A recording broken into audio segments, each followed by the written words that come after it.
Apple কোম্পানির founder Steve jobs, যিনি একজন ব্রিলিয়ান্ট লিডার, যাকে নিয়ে হাজার হাজার মোটিভেশনাল ভিডিওতে পুরো ইউটিউব ভরে আছে। হয়তো তুমি ওরকম অনেক ভিডিও দেখেছ, তবে আজকের এই ভিডিওটা একটু অন্যরকম হতে চলছে।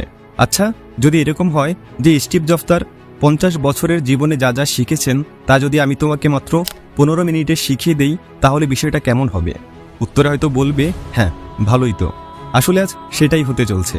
2005 সালে স্ট্যানফোর্ড ইউনিভার্সিটিতে স্টিভ জবস একটি স্পিচ দিয়েছিলেন, আর এতে তিনি তার জীবনের সবচেয়ে বড় লার্নিংকে মাত্র 15 মিনিটে বলেছিলেন, আর সেটা 3টি গল্পের মধ্য দিয়ে। এখন যদি আমি তোমাদেরকে জিজ্ঞেস করি যে স্টিভ জবসের সেই স্ট্যানফোর্ড কমেন্সমেন্ট স্পিচটা তুমি কি শুনেছিলে, কয়েকজন বাদে বেশিরভাগ মানুষ হয়তো বলবে যে না, আমি শুনিনি। আর এই না শোনার একটা বিশেষ কারণ হতে পারে সেই স্পিচটা ইংলিশে ছিল। বড় বড় মোটিভেশনাল স্পিকাররা এই স্পিচটাকে হাইলি রেকমেন্ড করেছেন সবার জন্য। জীবনে একবার হলেও যে স্পিচটা প্রতিটি মানুষের শোনা উচিত।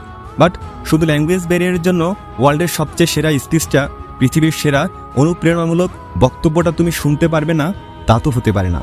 তাহলে আজ কথা সব স্টিভ জবসের। আমি শুধু ভয়েস দিয়ে বাংলায় আর অনেক সহজ ভাষার ব্যবহার করে সেই বক্তব্যটা তোমাদের শোনাচ্ছি, যাতে তুমি বলতে পারো যে হ্যাঁ, সেই পৃথিবী বিখ্যাত ভাষণটা আমি শুনেছিলাম। তাহলে কিছু সময়ের জন্য মনের সব চিন্তার বাইরের কোলাহল থেকে নিজেকে একটু মুক্ত করে নাও।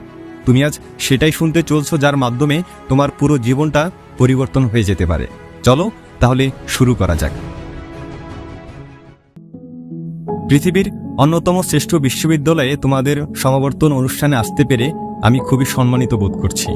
সত্যি বলতে কি, আমি কখনো কোনো বিশ্ববিদ্যালয় থেকে পাশ করিনি, আর আজকেই আমি কোনো বিশ্ববিদ্যালয়ের সমাবর্তন অনুষ্ঠান সবচেয়ে কাছ থেকে দেখছি। আজ আমি তোমাদের আমার জীবনের 3টি গল্প শোনাতে চাই। আহামরি কিছু না, শুধু 3টি গল্প। প্রথম গল্পটি হচ্ছে জীবনটাকে এক সুতোয় বাঁধা নিয়ে। রিড বিশ্ববিদ্যালয়ে ভর্তির 6 মাসের মাথায় আমি পড়ালেখা ছেড়ে দিই। অবশ্য বিশ্ববিদ্যালয় পুরোপুরি ছেড়ে যাওয়ার আগে প্রায় বছর দেড়েক আমি সেখানে ছিলাম। আমি কেন পড়ালেখা ছেড়েছিলাম? ঘটনার শুরু আমার জন্মের আগে থেকে। আমার মা ছিলেন বিশ্ববিদ্যালয়ের একজন অবিবাহিতা শিক্ষার্থী। তিনি আমাকে দত্তক দিতে চাইলেন। মা আমাকে এমন পরিবারে দত্তক দিতে চাইলেন যাদের বিশ্ববিদ্যালয়ের ডিগ্রি আছে। একজন আইনজীবী ও তার স্ত্রী আমাকে দত্তক নেওয়ার জন্য রাজি হলেন। কিন্তু জন্মের পর আমার মা বাবার মনে হলো তারা আসলে একটি মেয়ে সন্তান আশা করেছিলেন। গভীর রাতে তারা সেই আইনজীবী পরিবারকে ফোন দিয়ে বললেন, অপ্রত্যাশিতভাবে আমাদের একটি ছেলে সন্তান হয়েছে, আপনারা কি তাকে দত্তক নিতে চান? তারা বললেন, অবশ্যই। আমার মা পরে জানতে পারলেন আইনজীবী পরিবারের কেউই বিশ্ববিদ্যালয় থেকে পাশ করেননি। আমার দত্তক বাবা এমনকি হাই স্কুলও পাশ করেননি। এসব জেনে আমার মা দত্তক চুক্তিপত্রে স্বাক্ষর করতে রাজি হননি। কয়েক বছর পর আমার দত্তক বাবা মা কথা দিলেন তারা অবশ্যই আমাকে বিশ্ববিদ্যালয়ে পড়াবেন, এবং সেই কথা শুনে আমার মা আমাকে দত্তক দিতে রাজি হলেন। এভাবে আমার জীবন শুরু হলো। 17 বছর পর আমি সত্যিই বিশ্ববিদ্যালয়ে গিয়েছিলাম, কিন্তু আমি বোকার মতো স্ট্যানফোর্ডের মতো ব্যয়বহুল একটি বিশ্ববিদ্যালয় বেছে নিয়েছিলাম। আমার নিম্ন মধ্যবিত্ত বাবা মায়ের সব জমানো টাকা আমার পড়ালেখার পিছনে খরচ হয়ে যাচ্ছিল। 6 মাস এভাবে যাওয়ার পর আমি এর কোনো মানে খুঁজে পাচ্ছিলাম না। আমার ভবিষ্যৎ জীবন তৈরিতে সেই বিশ্ববিদ্যালয় কতটা ভূমিকা রাখবে সেটা আমি বুঝতে পারছিলাম না। অথচ আমি আমার বাবা মার সারা জীবনের জমানো টাকা লেখাপড়ার পিছনে ঢেলে দিচ্ছিলাম। তাই আমি বিশ্ববিদ্যালয় ছেড়ে দেওয়ার সিদ্ধান্ত নিলাম এবং বিশ্বাস রেখেছিলাম যেন এরপর সবকিছু ঠিকঠাক চলে। সে সময়ের প্রেক্ষিতে সিদ্ধান্তটা ভয়াবহ মনে হলেও এখন বুঝতে পারি সেটা ছিল আমার জীবনের অন্যতম সেরা সিদ্ধান্ত। পড়ালেখা বন্ধ করে দেওয়ার পরে আমি সহজেই বিরক্তিকর সব ক্লাস থেকে মুক্তি পেলাম এবং তারপর আমার পছন্দের ক্লাসগুলোতে ভর্তি হতে শুরু করলাম। তখনকার সব ঘটনাই খুব রোমান্টিক ছিল না। আমার নিজের কোনো থাকার জায়গা ছিল না, তাই আমি আমার বন্ধুদের রুমের মেঝেতে ঘুমাতাম। ব্যবহৃত কোকের বোতল ফেরত দিয়ে আমি 5 সেন্ট করে পেতাম এবং তা দিয়ে খাবার কিনে খেতাম।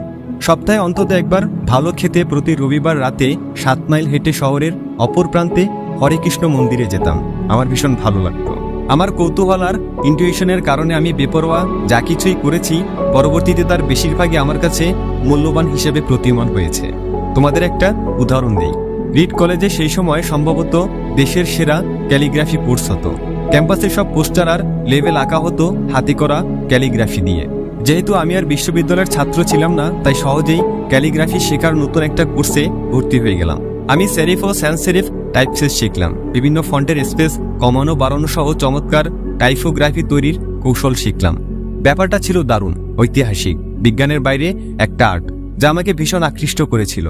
এই ক্যালিগ্রাফি জিনিসটা যে আমার জীবনে কাজে আসবে সেটা আমি কখনো ভাবিনি। কিন্তু 10 বছর পর আমরা যখন প্রথম ম্যাকিনটস কম্পিউটার ডিজাইন করি তখন সেই জ্ঞানের পুরোটাই আমার কাজে লেগেছিল। ম্যাক কম্পিউটারে আমরা সেই ডিজাইনটাই ব্যবহার করি। এটি ছিল সুন্দর টাইপোগ্রাফি সমৃদ্ধ প্রথম কম্পিউটার।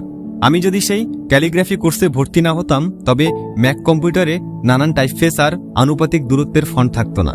আর যেহেতু উইন্ডোজ ম্যাকের কাজই নকল করেছে তাই বলা যায় কোনো পার্সোনাল কম্পিউটারেই এ ধরনের ফন্ট থাকতো না। বিশ্ববিদ্যালয় না ছাড়লে আমি কখনোই ক্যালিগ্রাফি কোর্সে ভর্তি হতাম না। ফলে পার্সোনাল কোনো কম্পিউটারই হয়তো কখনো এত সুন্দর ফন্ট থাকতো না। অবশ্য বিশ্ববিদ্যালয়ে থাকাকালীন সময়ে সেসব বিচ্ছিন্ন ঘটনাগুলোর এমন যোগসূত্র তৈরি করা সম্ভব ছিল না। কিন্তু 10 বছর পরে পিছনে ফিরে তাকালে তার সবকিছুই পরিষ্কার বুঝতে পারি। তুমি কখনোই ভবিষ্যতের দিকে তাকিয়ে অতীতের বিচ্ছিন্ন ঘটনাগুলোকে এক সুতোয় বাঁধতে পারবে না। এটা শুধুমাত্র পেছনে তাকিয়ে সম্ভব। তাই তোমাকে বিশ্বাস করতেই হবে যে বিচ্ছিন্ন সব ঘটনা ভবিষ্যতে একটা ভালো ফল তৈরি করবে। তোমাকে একটা কিছুর উপর বিশ্বাস রাখতেই হবে, তোমার নিছক ধারণা, ভাগ্য, জীবন, কর্ম, কিছু একটা। যদি তুমি বিশ্বাস করো যে জীবনের বিচ্ছিন্ন সব ঘটনা একদিন ভালো ফল বয়ে আনবে, তবেই তুমি মনের কথা মতো চলতে পারবে, আর এভাবেই তুমি সফল হতে পারবে। আমার দ্বিতীয় গল্পটি ভালোবাসা আর হারানোর গল্প। আমি ভাগ্যবান ছিলাম। জীবনের প্রথম দিকেই আমি আমার ভালোবাসার কাজ খুঁজে পেয়েছিলাম। 20 বছর বয়সে আমি আর রোজ মিলে আমাদের পারিবারিক গ্যারেজ অ্যাপেল কোম্পানি শুরু করেছিলাম। আমরা কঠোর পরিশ্রম করেছিলাম।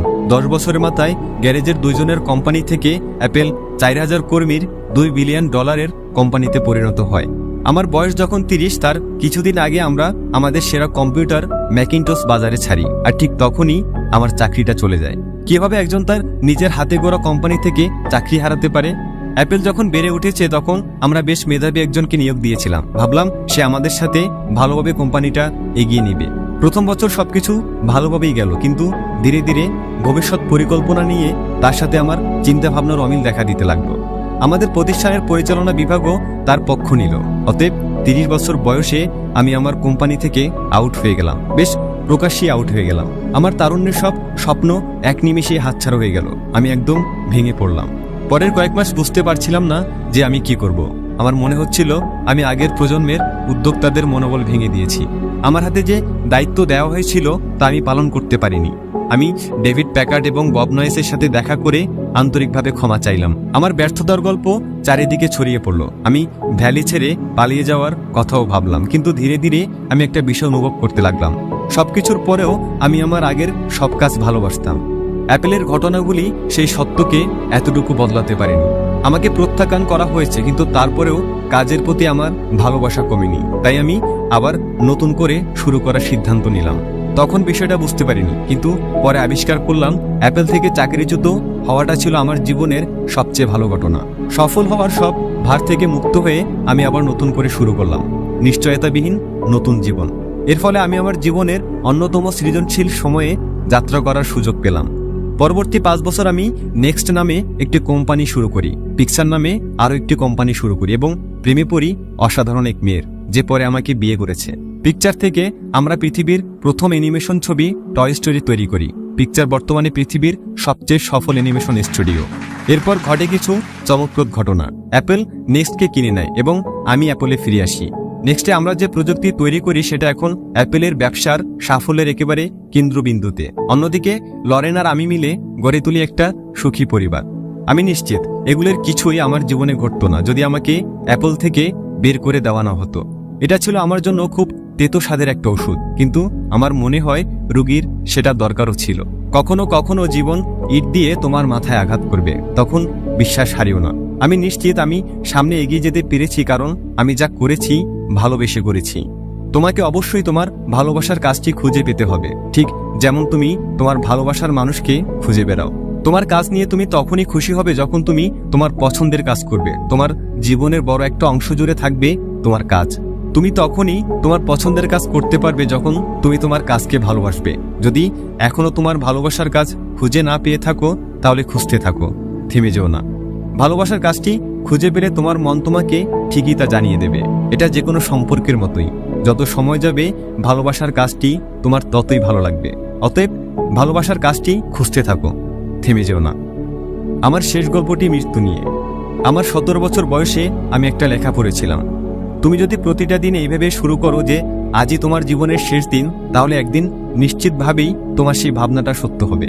সেই কথাটা আমার মনে গভীর প্রভাব ফেলেছে। সেই থেকে গত 33 বছর আমি প্রতিদিন সকালে আয়নার সামনে দাঁড়িয়ে নিজেকে জিজ্ঞাসা করেছি, আজ যদি আমার জীবনের শেষ দিন হতো তাহলে আমি কি তাই করতাম যা আমি আজ করতে যাচ্ছি?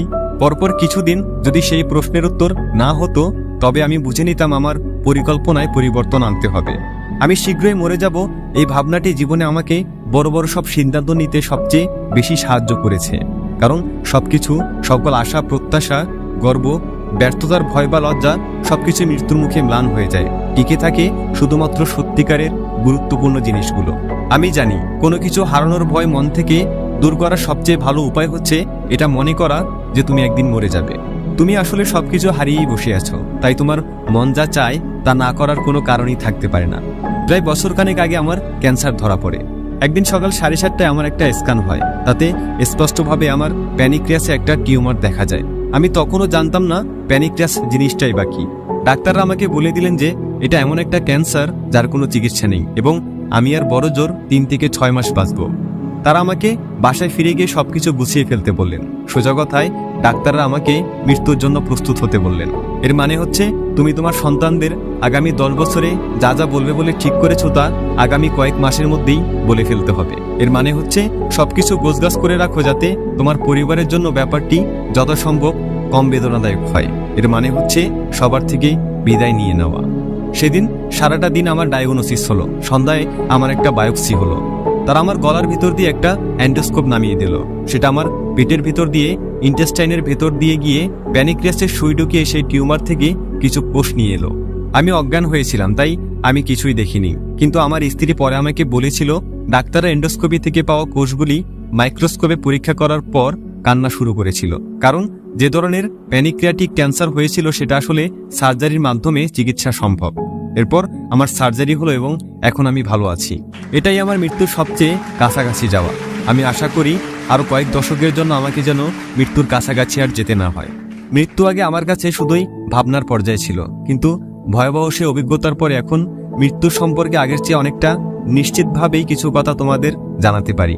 আসলে কেউই মরে যেতে চায় না, এমনকি যারা স্বর্গে যেতে চান তারাও সেখানে যাওয়ার জন্য মরতে চান না। কিন্তু তারপরে মৃত্যুই আমাদের সবার চূড়ান্ত গন্তব্য। মৃত্যু থেকে কেউই পালাতে পারেনি এবং সেটাই হওয়া উচিত। কারণ মৃত্যুই সম্ভবত জীবনের সবচেয়ে বড় আবিষ্কার। এটা জীবনটাকে বদলে দেওয়ার এজেন্ট। মৃত্যু পুরনোকে ধুয়ে মুছে নতুনের জন্য জায়গা করে দেয়, আর এই মুহূর্তে তোমরাই সেই নতুন। কিন্তু ধীরে ধীরে বয়স বাড়ার সাথে সাথে তোমরাও ধুয়ে মুছে যাবে। সেদিন খুব দূরে নয়। এতটা নাটকীয়ভাবে বলার জন্য দুঃখিত, কিন্তু এটাই পরম সত্য। তোমাদের সময় সীমিত, তাই অন্য কারো জীবনযাপন করে সময় নষ্ট করো না। অন্যের চিন্তাভাবনার ফলে যে বিশ্বাস জন্ম নেয়, সেই বিশ্বাসের ফাঁদে পড়ে নিজের জীবনটা চালিও না। অন্যের মতামতের কোলাহলে নিজের মনের কথাগুলোকে চাপা দিও না। সবচেয়ে বড় কথা, সাহসী হও, যেন নিজের মনের কথা মতো চলতে পারো। শুধুমাত্র তোমার মনই জানে তুমি আসলে কি হতে চাও, বাকি আর সবই মৌন। আমি যখন তরুণ ছিলাম তখন একটা পত্রিকা বের হতো যার নাম ছিল দ্য হোল আর্থ ক্যাটালগ। পত্রিকাটি আমাদের প্রজন্মের কাছে পবিত্র গ্রন্থের মতো ছিল। সেটা বের করেছিলেন স্টুয়ার্ট ব্রান্ড নামে একজন ভদ্রলোক, যিনি মেরল পার্কের কাছে থাকতেন। তিনি তার কাব্যময়তা দিয়ে পত্রিকাটি জীবন্ত করে তুলেছিলেন। এটা ছিল 60-এর দশকের শেষ দিকের কথা। কম্পিউটার এবং ডেস্কটপ পাবলিশিং তখনও শুরু হয়নি, তাই পত্রিকাটি টাইপরাইটার, কাঁচি, পোলারয়েড ক্যামেরা এসব দিয়ে তৈরি হয়েছিল। পত্রিকাটি ছিল কাগজের মোড়কে বাঁধা গুগলের মতো। আদর্শগত বহু তথ্য ও চমৎকার ধারণায় সমৃদ্ধ পত্রিকাটি গুগলের 35 বছর আগে প্রকাশিত হয়েছিল। স্টুয়ার্ট তার দলবল নিয়ে দ্য হোল আর্থ ক্যাটালগের অনেকগুলি সংখ্যা বের করেছিলেন। পত্রিকাটি প্রকাশনা শেষ হয় একটা সমাপ্তি সংখ্যা দিয়ে। এটা ছিল 70-এর দশকের মাঝামাঝি সময়ের কথা। আমার তখন তোমাদের মতো বয়স। পত্রিকাটির সমাপ্তির সংখ্যায় পেছনের মোড়কে ভোরের গ্রামের পথের একটা ছবি ছিল। তোমাদের মধ্যে যারা অ্যাডভেঞ্চার প্রিয় তারা হয়তো তেমন গ্রামের পথে বেড়াতে যেতে পারো। ছবিটার নিচে লেখা ছিল, ক্ষুধার্ত থেকো, বোকা থেকো। বিদায়ের সময় এটাই ছিল তাদের শেষ মেসেজ, ক্ষুধার্ত থেকো, বোকা থেকো। আমি আমার জন্য আজীবন এটাই প্রার্থনা করেছি। আর আজ গ্র্যাজুয়েশন শেষে তোমাদের নতুন জীবন শুরুর মুহূর্তে আমি সেই প্রার্থনাই তোমাদের জন্য করছি, ক্ষুধার্ত থেকো, বোকা থেকো। সবাইকে অনেক ধন্যবাদ।